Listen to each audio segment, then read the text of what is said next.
Hello friends, welcome to laddu சமையல். நான் ஒரு வாரமாக எந்த வீடியோஸும் போடலை. நாங்கள் எங்கள் தம்பி வீட்டில் இருக்கோம். அம்மா கொஞ்சம் உடம்பு சரியில்லைன்னு சரியாக, அதனால் அங்கே இருக்கோம். அதனால் வீடியோஸ் எதுவும் போட முடியல.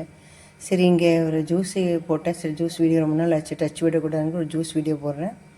நான் வாட்டர்மெலன் மசாலா ஜூஸ் தான் எப்படி செய்கிறேன்னு சொல்ல போகிறேன்.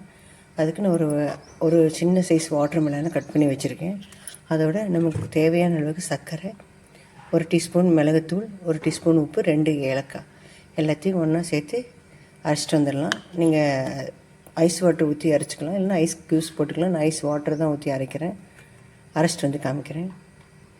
அது கூடயே ஒரு அரை லெமன் எடுத்துருக்கேன். அதோடய ஜூஸை வந்து இதில் புழிஞ்சிக்கலாம். அரைச்சி எடுத்துகிட்டு வந்துட்டேன். நல்லா மிக்சியில் அடித்தாச்சு. இப்போ நம்ம வடிகட்டிக்கலாம்.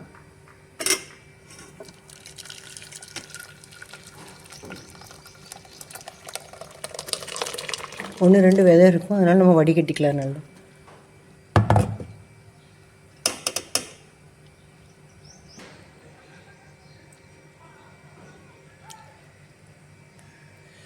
இப்போ நம்ம ஜூஸை வந்து கிளாஸுக்கு மாற்றிக்கலாம். வடிகட்டிட்டேன். இங்கே வீடியோ எடுக்கிறதுக்கான செட்டப்ஸ் எதுவும் இல்லை, அதனால் கொஞ்சம் இதாக தான் இருக்குது. நீங்கள் ஐஸ் க்யூப்ஸ் போடுறதுன்னா போட்டுக்கோங்க. நான் ஐஸ் க்யூப் போடலை. வடிகட்டி ஊற்றியாச்சு. மேலே கொஞ்சமாக பொடியாக நறுக்குன தர்பூசணியை சேர்த்துக்கலாம். ஐஸ் க்யூப்ஸ் வேணுனாலும் நீங்கள் போட்டுக்கோங்க. நான் ஒரு சின்ன ஐஸ் க்யூப் போடுறேன். அவ்வளோதான், நம்முடைய சூப்பரான வாட்டர்மெலன் மசாலா ஜூஸ் ரெடி ஆகிடுச்சு.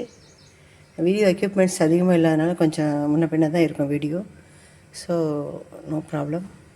நீங்களே இதேமாதிரி செஞ்சு பாருங்கள். பிடிச்சிருந்தால் லைக் பண்ணுங்கள், ஷேர் பண்ணுங்கள், கமெண்ட் பண்ணுங்கள். என்னோடய சேனலை சப்ஸ்கிரைப் பண்ணுங்கள். மறக்காமல் பெல் ஐக்கானையும் கிளிக் பண்ணுங்கள்.